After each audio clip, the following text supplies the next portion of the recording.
Hiya, how you doing my good students? Haya, sikiliza sasa nikwambie. Kama nilivyokuahidi, bandika bandua, bumper to bumper, back to back. Tulisema tunaanza kusoma muundo wa sentensi. Na leo tutaanza na subject. Subject, sema pamoja nami. Nani anakumbuka nini nilieleza maana ya subject? Subject. Hebu kumbuka afu niandikie hapo chini kwenye comments. Karibu tena kwenye channel yangu ndugu wanafunzi wangu mpendwa. Tafadhali usisahau kulike, kucomment na kushare. Okay?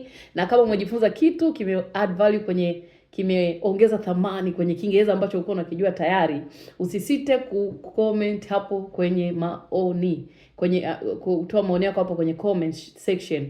Alafu pia kama kuna kitu ambacho labda ungependa tukizungumzia au hujaelewa, andika tu hapo kwenye comment section. Usisite, andika. Mimi niko hapa kwa ajili yenu wapendwa wanafunzi wangu. Okay, sasa tuanze moja kwa moja bila kupoteza muda. Subject ni nini? Subject tulisema ni mtendaji, nafasi ambayo ni ya mtendaji kwenye sentensi yako. Yaani kwa sababu sentensi mara nyingi sentensi tulisema ina sehemu kuu 3. Kuna vingine vidogodogo tutakuja kuviongelea baadaye, lakini vikubwa ni vitatu. Vingapi? Vitatu. Cha kwanza subject, cha pili verb, cha tatu object. Tukishavielewa hivyo, sasa ndio tutaweza kuelewa how can we change. Tunabadilikaje kutoka muda huu kwenda muda uliopita, kutoka muda huu kwenda muda ujao. Sawa sawa ndugu zangu? Haya. Sasa subject ni nini? Subject tulisema ni mtu au kitu au mnyama. Sasa mnyama sio ni kitu naye. Kwa hiyo inaweza kuwa ni mimi au wewe au TV au nyumba au nyau au simba, chochote, mtu au kitu au mnyama. Hiyo ndio inachukua nafasi ya subject. Yaani ni kitu chochote kwa kifupi ambacho kinaweza kutenda kitendo. Hiyo ni nini? Ni subject. Sawa? Haya. Sasa tunaposema ni mtu au kitu, ni kwa kifupi tunaweza kusema ni kitu chochote ambacho kinajibu swali who or what. Kwa mfano kusema who, my mother, mama yangu. Who, my friend, rafiki yangu. Who, Anna. Who, Mariam. Who, John. Au wote ni subject. Who, my dog. Who, my friend. What pia inajibu swali what. What, my pen. What, my car. What, my house. What, my dog, na kadhalika. Hizo zote ni subject ambazo zinaweza zikafanya kitu. Okay. Haya, nakupa mfano.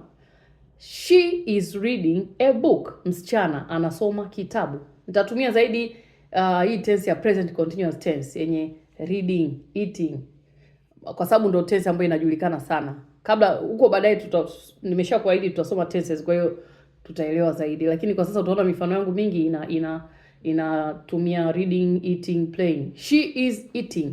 She is playing. Napenda sana eating kwa sababu mimi napenda kula. Haya.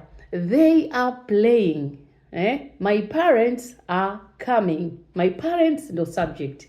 They are coming. They pale. My parents ndo subject. My friend is cooking. My friend ndo subject. Kama ni wa kiume he, kama ni wa kike she. Okay? Hizo ndo subject. Sawa sawa ndugu zangu. The dog is barking. The dog is barking. The dog pale ndo nini? Ndo subject. Hiyo ndo mara nyingi inakuwaga na sehemu ya kwanza ya sentensi za Kiingereza. Okay? I like music. I like music. I pale ndo nini? Ndio subject yetu. Right? Alrighty? Okay. Sawa. Haya. Sasa subject maarufu sana za Kizungu. Subject maarufu sana za Kizungu. Kuna I, mimi, sijisahau mimi, I. Alafu kuna he, yeye mwanaume. Hizo ni za umoja. Ziko kwenye moja. Ni he, yeye mwanaume. She, yeye mwanamke. It, yeye mnyama au kitu chochote. Nyumba ni it, gari ni it, mnyama dog, lion, giraffe, wote hao ni nini? Ni it. Okay? Sasa hao sisi tutasema ni yeye na wenyewe. Haya. Subject nyingine maarufu sana ni they, kwa sababu they ndio wingi wa ni wingi wa she, he na it. Yaani vikiwa zaidi ya kimoja tunatumia they. Sio I. Yaani he wa kike, wa kiume au kitu au mnyama, wakiwa zaidi ya mmoja tunatumia they. Kwa hiyo they pia ni subject moja maarufu. Zilizobaki ambazo sijazitaja hapo ni we, ambao mimi tukiwa na wenzangu ni we, sisi ni subject. Alafu na you, wewe pia ni subject. Mwalimu, utaniuza mwalimu na wewe wakiwa wengi, yani nyie pia ni you. Inabaki vile vile you. Hiyo pia ni subject. Sawa? Haya, kwa jumla ukizihesabu hizo ziko 7. I, he, she, it. Alafu kuna we, they, you. Ziko 7. Alrighty? Haya, tunaendelea. Tunakuja kwenye mifano. I am eating. I ndio subject pale. The president, yani raisi. The president is addressing the meeting. The president pale ndio nini? Ndio subject. Kwa sababu ule president pale anaweza kuwa he au she. Haya. My friends are visiting me. Ile my friends ni wengi wale, ina maana ni they. Alright?